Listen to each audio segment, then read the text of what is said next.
Bueno, estaba haciendo este video, está haciendo en vivo en el Facebook, porque quería celebrar de alguna manera que ya pasamos los 100 miembros, alumnos diría yo, no es que soy el profesor, pero 100 miembros del grupo de Escuela para la Democracia y los Derechos Humanos. Que esto es un pequeño proyecto que yo tengo que tiene la finalidad de crear una organización un poco más grande. A medida que la gente se vaya integrando, de repente podemos crear algunas representaciones en diferentes países.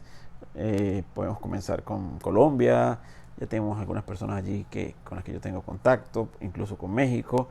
Venezuela es difícil porque la gente le tiene mucho miedo a toda la represalia del gobierno, pero también voy a ver si comienzo con un grupo en Venezuela. Estoy en el proceso de registrarlo aquí en Estados Unidos, darle una personalidad jurídica y crearlo, o sea, que sea un grupo que exista como un...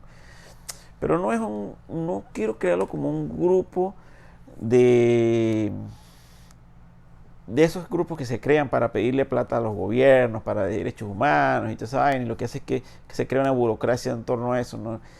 Creo que sea un grupo beligerante, un grupo de propuestas, un grupo de gente que vaya y lleve las propuestas a las diferentes instituciones de acuerdo al problema que se quiera resolver, ¿no? O sea, un grupo eficiente. Eso es lo que quiero lograr con este grupo. Entonces, yo estoy contento porque con 100 personas, yo sé que 100 personas son mucho, porque una estadística que hicimos una vez en Venezuela, de cada 10.000 personas que viven en un barrio, que todos esos 10.000 están sufriendo violaciones de derechos humanos, una sola era la que se convertía como en activista, le decíamos en esa época en Venezuela, activista de los derechos humanos en nombre de esos otros 10.000. Y yo siempre decía, pero ¿qué coño de su madre están haciendo esos otros 9.999 que no hacen un coño? ¿Por qué le dejan toda la responsabilidad a uno solo? Entonces tenía que enfrentarse a los malandros, a los narcotraficantes, a los jíbaros, a las prostitutas, a los dueños de bares, a la policía, a todo el entorno que generaba ese caos en su barrio, una sola persona que tenía que resolver todos los problemas. Pero cuando llegaban épocas de elecciones y había que elegir por lo menos un concejal o un representante, aunque sea de la junta parroquial, desgraciadamente no lo elegían a él. Elegían a cualquier otro, cualquier político que llegara y le ofreciera una harina pan o un pasaje, en lo que fuera. Entonces yo decía, ¿cómo es su madre? ¿Cómo la gente puede ser tan malagradecida? 10.000 personas y hay una sola persona que se enfrenta a todos los problemas del barrio para mejorar la situación de esas 9.999, incluido él también, 10.000. Y cuando llega un proceso electoral para elegir que sea la junta parroquial, que le podría dar alguna autoridad para hablar en nombre de esa comunidad, no lo eligen. Entonces elegían a cualquier huevón corrupto de AD, de Copeo, de cualquier otro partido que fuera en el momento allá. Y así lo mismo que sucede en Colombia, en Argentina, en Chile, en México. Así sucede en todos los países. Y por eso no salimos adelante. Porque somos unos hijos de puta malagradecidos. Es la verdad, mano, es la verdad. Y duele decirlo, pero es la verdad. La gente es una cuerda de malagradecida que el que está trabajando y haciendo las cosas bien, cuando llegan las épocas de elecciones no lo eligen, no lo nombran. Yo no sé. O sea, los problemas que tenemos los latinoamericanos, y le estaba poniendo el nombre a este video, causas de la decadencia de la democracia y posibles soluciones, digamos. Entonces, y lo estoy haciendo con motivo de que ya llegamos más de los 100 miembros del grupo. Entonces, 100 miembros es mucho, porque si yo multiplico 100 por 10.000, creo que pasa el millón, ¿verdad? Lo que necesitamos es que la gente se integre más. Estamos súper mal. Yo veo la situación en Colombia y yo digo, Dios, pero no ve lo que está pasando, lo que ha pasado en Venezuela, no ve cómo estamos los venezolanos y siguen por el mismo camino. Porque cuando nosotros los venezolanos pasamos por toda esa crisis que está pasando en la Colombia, nosotros no teníamos un antecedente, algo previo en que fijarnos y decir, bueno, mire cómo le fue a ellos y mire lo que nosotros no deberíamos hacer. Pero yo les digo a los colombianos, no hagan lo que nosotros hicimos. no hagan lo mismo, ven las consecuencias, no hagan lo mismo. Y muchos colombianos me dicen, pero es que ustedes no tienen ninguna moral los venezolanos para decirnos a nosotros los colombianos qué tenemos que hacer. Pues claro que no tenemos moral porque ya metimos la pata, ya la cagamos. Pero precisamente yo les digo solamente, no hagan lo que hicimos los venezolanos. Nosotros los venezolanos, claro, con una distancia de décadas y todo lo demás, pero nosotros los venezolanos no prestábamos atención cuando decían, no hagan lo que hicieron los cubanos. Pero no había mucha comparación, pero era en el sentido de no dejar que el socialismo se metiera en Venezuela. Eso era lo que nos querían decir los cubanos. No dejen que se metan el socialismo en Venezuela. Nosotros lo permitimos, pensando que socialismo y comunismo eran cosas diferentes, pero es la misma huevonada, es el mismo calvo con diferente peluca. Así de sencillo. Entonces, hermanos colombianos, no hagan lo que hicimos los venezolanos. No salgan a manifestar, a destruir. Esas manifestaciones no ayudan en nada. En nada. En nada, en nada. Yo ahorita les voy a decir cuál es la solución. Miren. Entonces, superando esto ya de que ya tenemos más de 100 miembros en el grupo, como les decía, la idea es crear unos grupos, unas células, pequeños grupos en cada país, para así poder tener como feedback con crear algunas organizaciones. Yo estoy en el proceso de registrar y organizar aquí la Escuela para la Democracia y los Derechos Humanos para que tenga personalidad jurídica y poder entonces tener una representación, tener una voz y tener realmente figuración, existir, ¿verdad? Pero para hacer eso primero necesito tener yo pienso que cuando llegue a las 1000 personas, cuando lleguemos a los 1000 miembros, y por eso les pido que nos ayudemos unos a otros, porque esto no es un proyecto solamente personal, es un proyecto para todos, y aquí me gustaría que la gente colgara videos y colgara soluciones y colgara alternativas y pensamientos, ideas, no solamente vainas que consiguen por ahí en internet, no. Yo uso el grupo ahorita para tratar y a veces consigo algunos, pues coloqué una charla de un abogado, no sé si es abogado o no, pero de una persona que me pareció muy interesante dando una conferencia en Guatemala sobre por qué los latinoamericanos somos pobres, y me pareció perfecta para ponerla en el grupo, y ahí está, y me gustaría que todos la escucharan, la vieran, ¿verdad? Es una clase magistral, pero la mayoría de la gente eso no le importa. La mayoría de la gente lo que quiere es ver toches novelas y huevonadas películas y huevonadas mugre, y que sea el Bob Bunny y que sea no sé qué más, y después se quejan de porque la situación está mal. Mira, hermano, uno puede tener una vida como uno le dé la gana, uno puede vivir como uno le dé la gana, pero uno tiene que ser responsable con sus derechos políticos. No se le pueden dejar a nadie. O sea, uno puede hacer con su vida privada lo que le dé la gana, puede vivir donde le dé la gana, tener casarse con hombre, con mujer. Es un peo personal de cada quien verá cómo la lleva, trabajar en lo que quiere, si trabaja bueno, si no trabaja también, qué sé yo. Pero los derechos políticos o las obligaciones políticas, digo yo, son las que no se pueden delegar.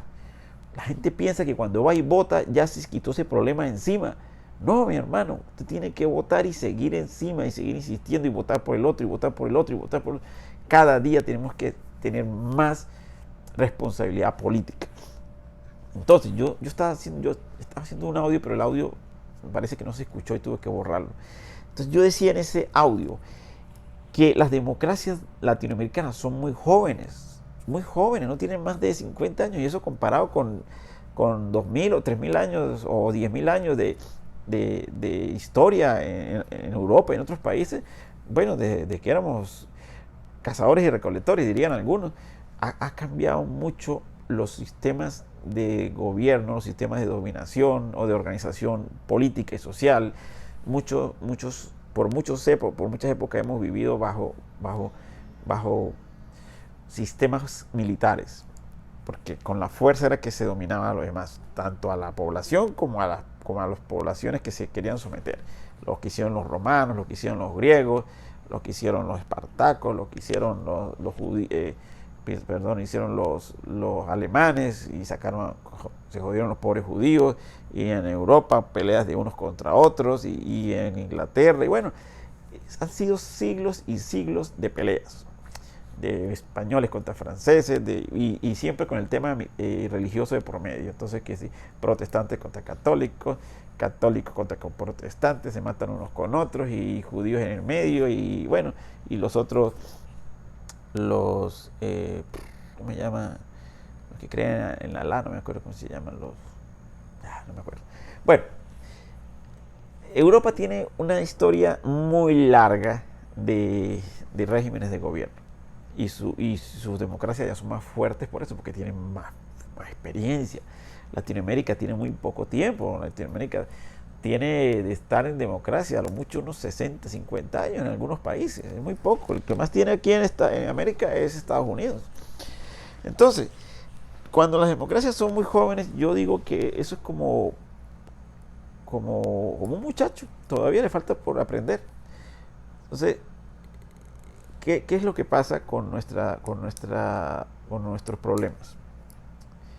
Nuestros problemas son precisamente porque nuestras democracias se detuvieron en su desarrollo. Comenzaron muy bien. Cualquiera de las obras, de los trabajos, de todo lo que se ha hecho en nuestros países, casi que se remonta a la época de las dictaduras.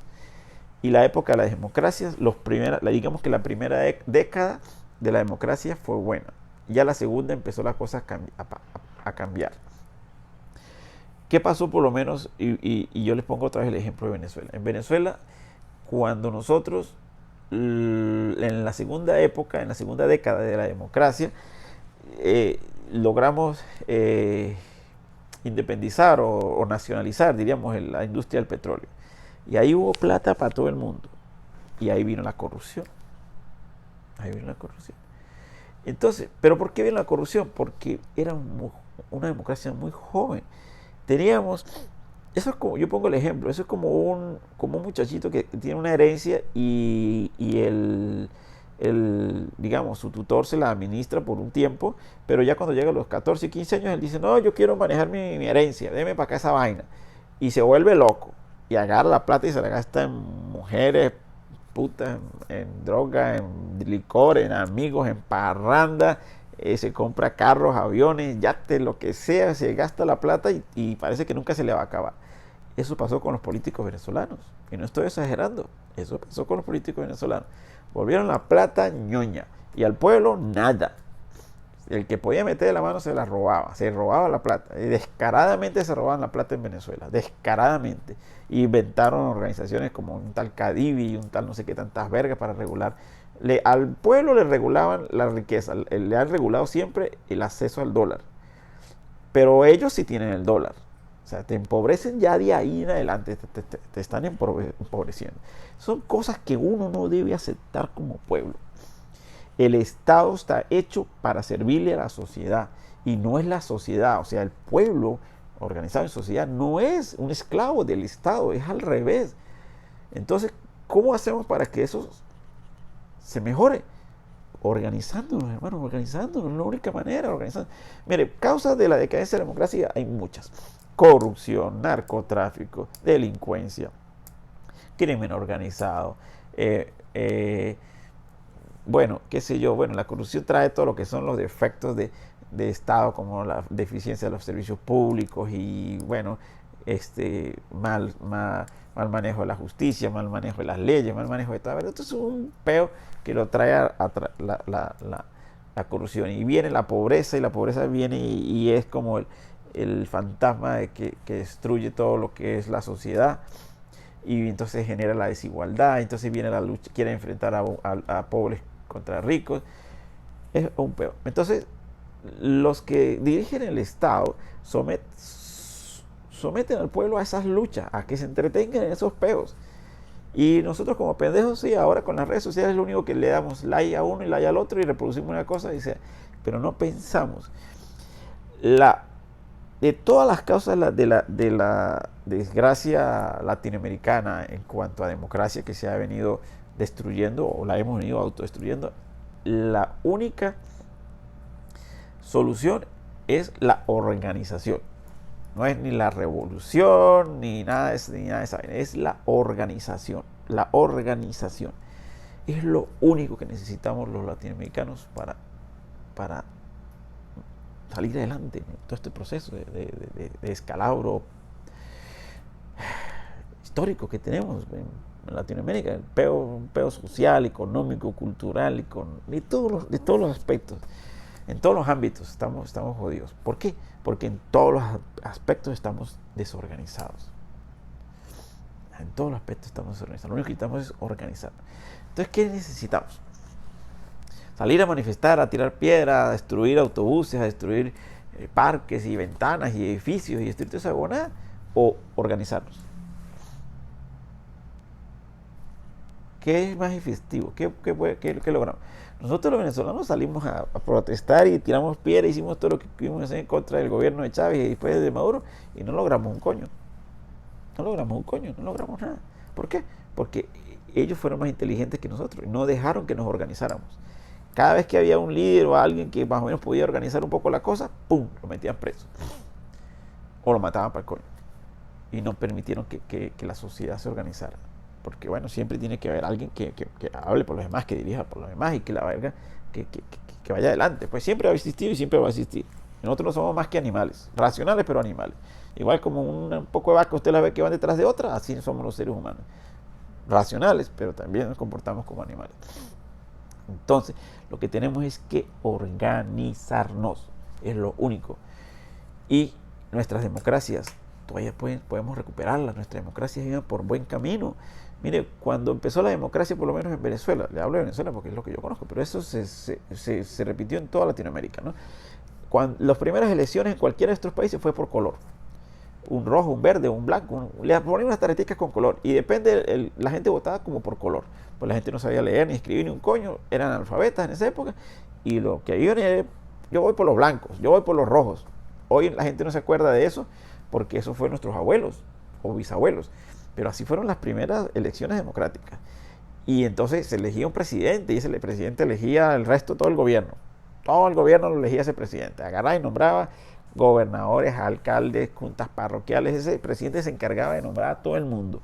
¿Qué es lo que hacía? Repartirle cargos a los que lo habían apoyado. Así de sencillo. Era una repartición de cargos a los amigos, a los que lo habían respaldado, pues. Después la democracia empezó a evolucionar un poquito, entonces empezaron a elegir los alcaldes, perdón, los gobernadores, también se elegían ya diputados y senadores. En Venezuela había 2 cámaras en esa época, cosa que fue un terrible error haberlos eliminado, y gobernadores y alcaldes, porque todo eso lo elegía el presidente. Ya después la democracia fue extendiéndose, fue creciendo, y entonces, pero se detuvo. Y allí empezaron los problemas, porque había que descentralizar el poder. Y claro, los que estaban en el poder en esa época, los partidos políticos de aquí y de allá, no querían ceder espacios, no querían delegar en nadie. Se adueñaron del poder judicial, se repartieron en el poder ejecutivo, y no le dejaron al pueblo oportunidad de seguir desarrollando. Entonces, había muchas luchas internas, pero eso era parte del proceso de crecimiento. En ese proceso de crecimiento fue cuando vino la riqueza. Entonces imagínense que estamos en el proceso de crecimiento, es como una adolescencia para una democracia. Y vino y le entregan ese poco de billete a ese muchacho que estaba creciendo. Pues el muchacho no tenía ninguna preparación ni nada, empezó a gastarse la plata en lo que pudo. Es la verdad. Los venezolanos nos volvimos locos con la plata del petróleo. Fuimos de desastre, nos decían los está barato en Miami. Todavía la gente lo recuerda. Bueno, ¿qué pasó después de eso? Empezó la decadencia, empezó la devaluación, ya había $1 para el político y $1 para el pueblo. Ya hay una diferencia, ahí ya no es igual. Y ya empezaron todo eso, la inflación, porque al haber 2 tipos de moneda, ya hay inflación, unos compran a un precio y venden a otro. Y ya la cosa empezó a marchar mal y ya todo empezó a venir mal. Entonces ya vino la gente a protestar, ya la gente no estaba feliz. Y entonces, bueno, vinieron los adictos y los copianos a tratar de arreglar las cosas, como están haciendo los liberales y los conservadores en Colombia y en Chile y en otros países. Cada quien tiene un diferente nombre en cada de estos países. El PAN y el PRI, no sé qué verga en México. Pero es la misma huevona. Son 2 tendencias que se intercambian en el poder relativamente. Se reparten el poder entre ellos y al pueblo lo tienen mamando. Entonces, porque el pueblo está desorganizado. Entonces, allí se detuvo el crecimiento de la democracia. El muchacho se volvió loco con la plata. Y después vino un carajo que se la tiró de vivo y nos dijo, no, mire, yo sé qué tenemos que hacer con la platica, vamos a tratar de organizarnos y todo, y vamos a poner orden aquí. Y entonces fue el loco del Chávez. Pero ¿cuál fue el logro del Chávez? La gente tiene que aprender a recordar eso. Que supuestamente él y un grupito de militares se opusieron a ese despilfarro loco que tenían los adecos y los copellanos. Y la gente lo sabía. Porque es muy arrecho. Porque usted ve que a usted le clavan el dólar a 20 bolívares por un dólar, por decir algo. O a 50 bolívares por un dólar. Que en esa época no era mucho, comparado con hoy en día. Pero era mucho. Porque si un coño de madre político puede tener el dólar a un bolívar, ¿por qué yo como pueblo tengo que pagar a 50? ¿Por qué? No, señor, todo el mundo tiene que tener el toche dólar a un bolívar, o a un peso, o lo que sea. Esa verga de dividir el bolívar o la moneda nacional en diferentes categorías para que el gobierno supuestamente pueda manejar la plata y joderse en el pueblo, someterlo, eso no debe existir. Esa es la primera desigualdad que hay y es generada por el mismo gobierno, por los mismos políticos. Eso no puede ser permitido. La moneda tiene que valer para todo el mundo igual. Y es una de las cosas que tienen que hacer los colombianos, los mexicanos y todo. Si vale para mí 50, pues sí también, huevón. A nosotros nos clavaron. Entonces llegaron Chávez y otros grupitos de militares y le dieron su coñazo a los políticos de esa época. A nosotros nos gustó. Bien hecho, huevones, los jodieron, le dieron su coñazo. Eso fue lo que creó la simpatía hacia esos militares que tenían en esa época esa guachafita con la plata y que hacían lo que les daba la gana con el pueblo y jodían el que fuera. Era de verdad. Entonces, el pueblo sintió simpatía por ese golpe que vio, que de alguna manera fue un golpe que le dio el pueblo a los políticos de ese entonces. Y estos carajos aprovecharon esa simpatía, la convirtieron en partido político, la convirtieron en poder, apoyados por los cubanos y los rusos quizás y no sé quién más, que vieron que ese fenómeno se produjo y entonces se aprovecharon de esa situación y nos llevaron a la situación que tenemos actualmente los venezolanos. En breves palabras, eso fue lo que pasó, ¿verdad? En breves palabras, nos agarraron en la bajadita. Pero los colombianos ahora insisten en hacer algo parecido y no ven las consecuencias de nosotros. Nosotros tratamos de protestar, nos tratamos de soltar y nosotros los venezolanos nos hemos rendido, seguimos dando la pelea, pero solitos, porque nadie nos ha ayudado. Y bueno, es verdad, es nuestra pelea, nadie nos ha ayudado. Y tal vez la vamos a perder, como la perdieron los cubanos. Bueno, la historia dirá. Pero tratamos de decirle a nuestros hermanos colombianos, no cometan los errores que nosotros cometimos.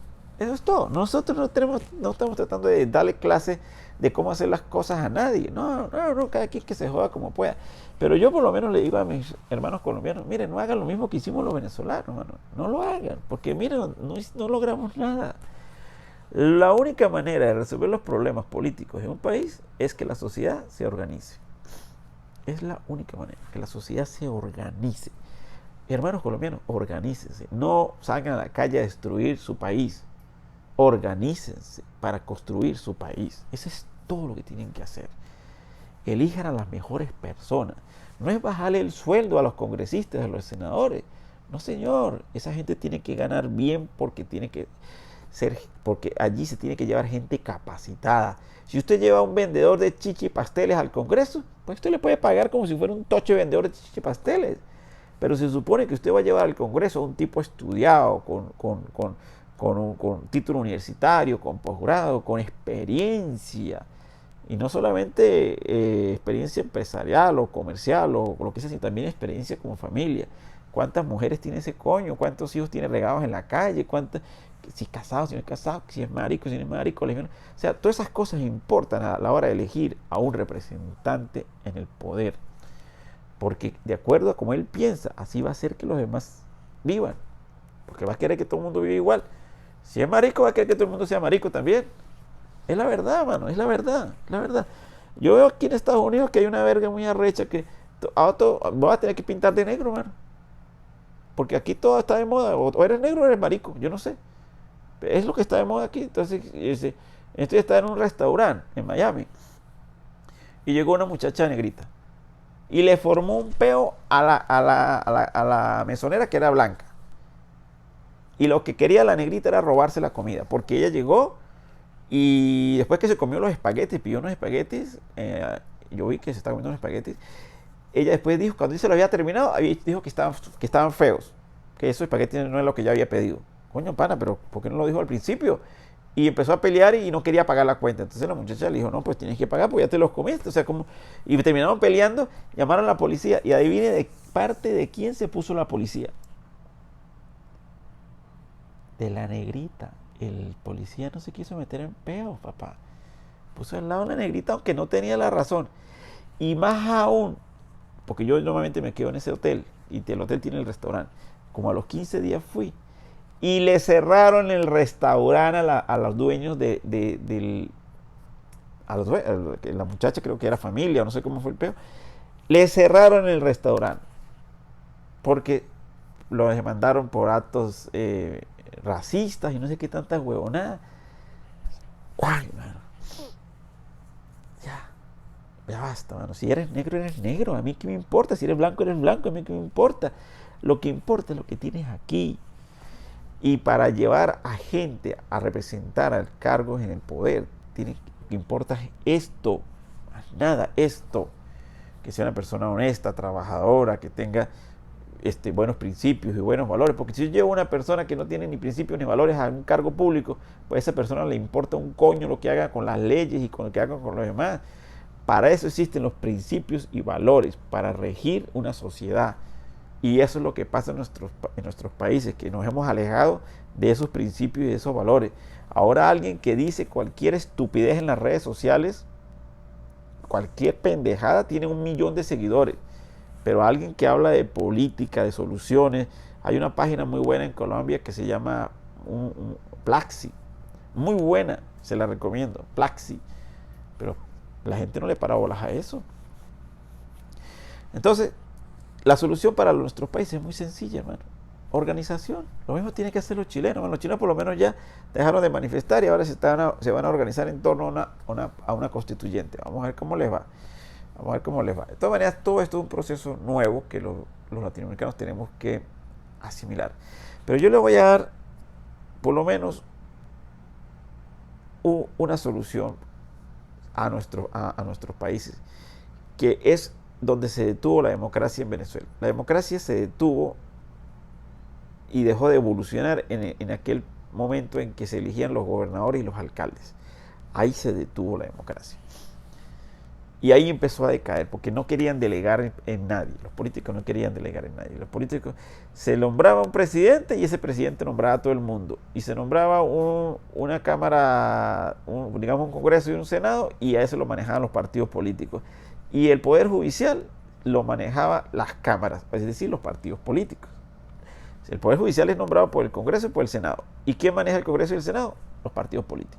Entonces los jueces eran nombrados de esos partidos políticos. Y eso sucede en cualquier país latinoamericano.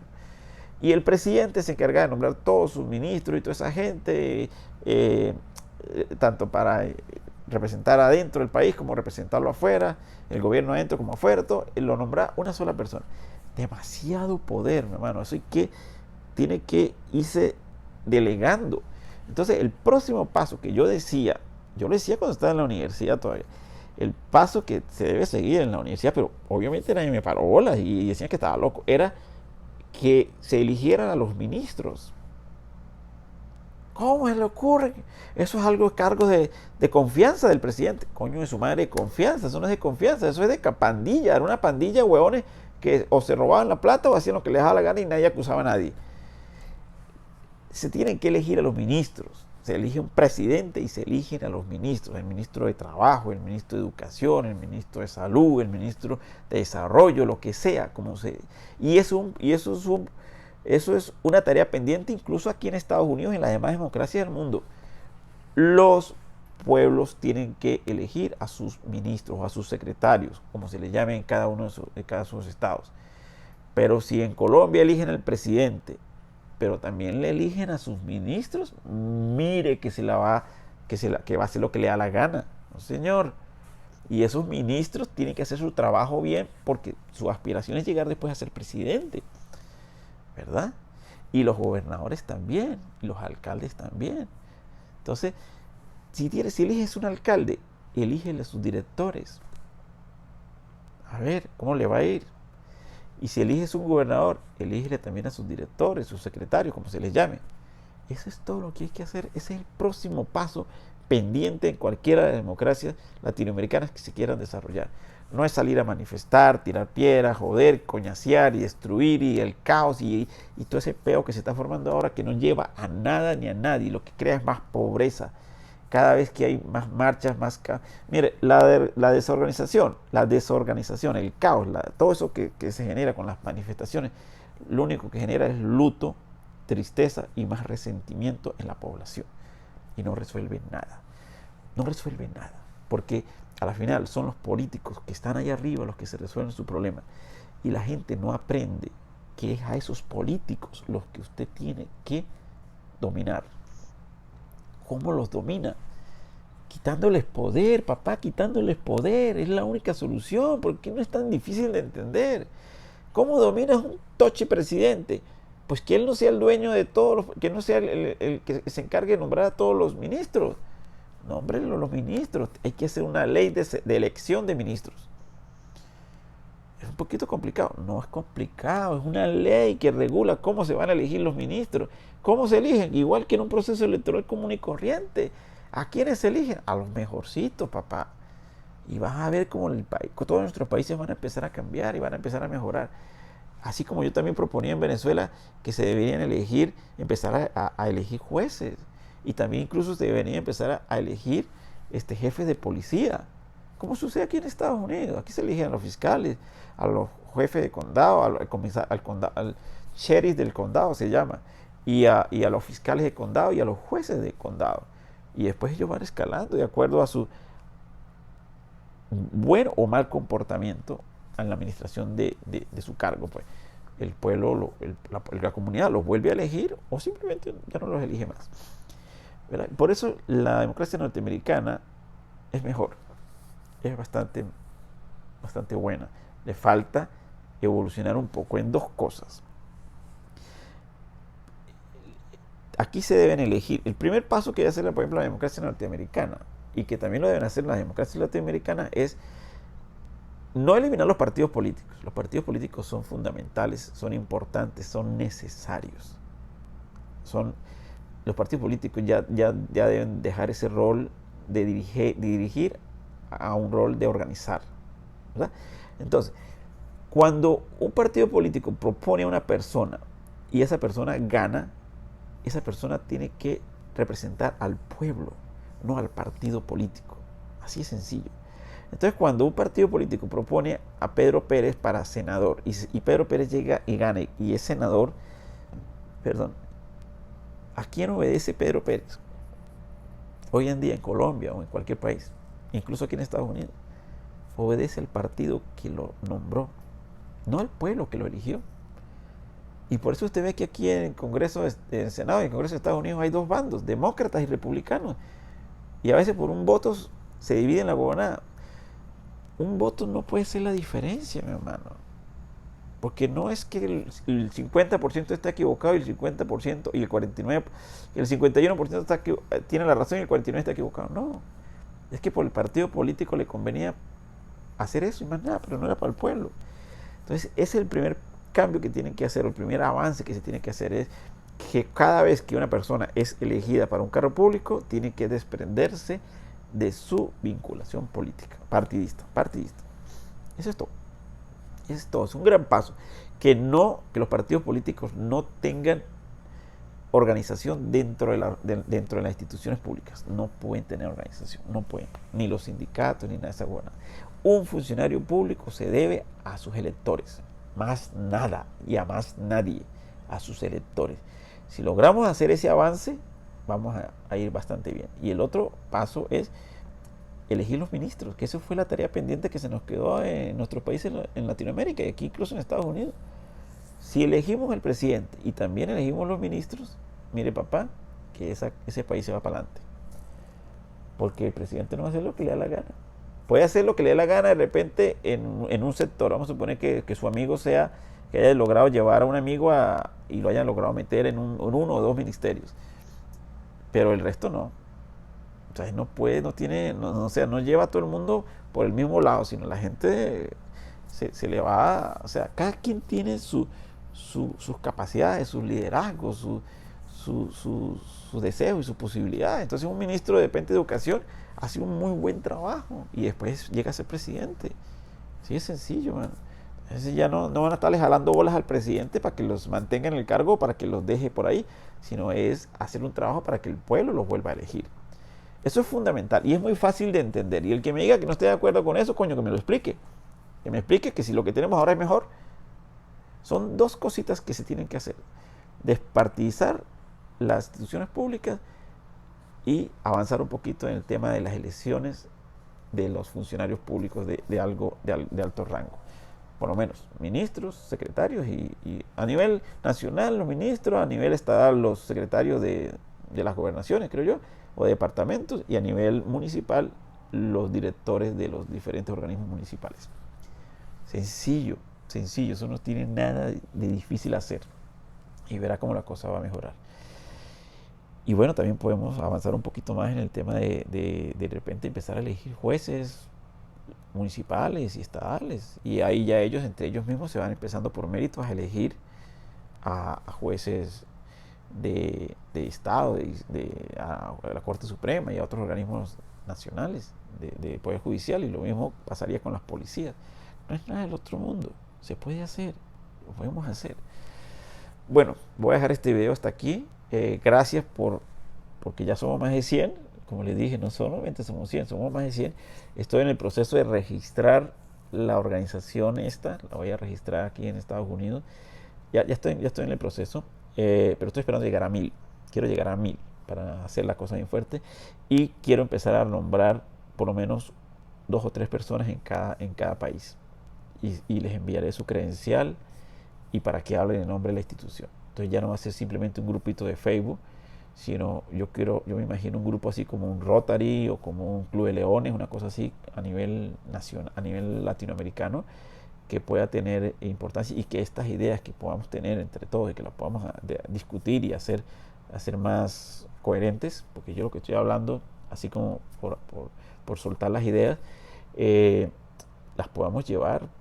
Por lo menos yo tengo un proyecto en el que las comunidades tienen que darle el último visto bueno a los miembros de la policía que van a estar en esa comunidad. Sería perfecto. Y es solamente un pequeño literal o numeral dentro de un artículo que se tiene que agregar. Porque, por ejemplo, en la ley que yo conozco, en el caso de Venezuela, la policía empezó a ser policías municipales. Después como que la cosa se revirtió, después que yo me fui, y ahora es una policía nacional. Pero, anyway, cualquiera de los dos casos, usted le puede agregar que cuando una persona es elegido funcionario policial o funcionario policía y va a ser destinado a una comunidad, debe pasar primero la aprobación de esa comunidad. Así de sencillo. O sea, claro, lo digo de una manera muy sencilla, pero debe tener un léxico jurídico, pero es que si los policías que van a cuidar una comunidad, primero, en lo posible deberían ser de esa comunidad, y segundo, deben ser aprobados por esa comunidad. Porque desgraciadamente en nuestras comunidades, muchos de los policías que van a nuestras comunidades es a joderse en los vecinos, a humillar a los vecinos, a maltratar a los vecinos, porque no viven en esa comunidad, porque no les importa esa comunidad. Y aparte de todo, se convierten o se asocian con los delincuentes de esa comunidad para someter a la comunidad. Y no les importa porque ahí no viven ellos. No les importa porque ellos no viven ahí. Pero si ellos vivieran ahí y todos conocieran dónde viven, quién es su mamá, quién es su papá, quién son sus hermanos y quién es esa persona, primero, para poder ser funcionario ahí, debería pasar ese examen social de su propia comunidad. Pero resulta que hoy muchos de los policías no. Policías, hasta delincuentes son, hasta tienen antecedentes y toda verga, y los mandan por donde sea. Y van y joden, se matan a gente incluso y todo, y no pasa nada. Entonces, eso es importante que se empiece a hacer. Y eso era muy sencillo de hacer. Yo tengo el proyecto de ordenanza que era para San Cristóbal, pero ya en esos días me tuve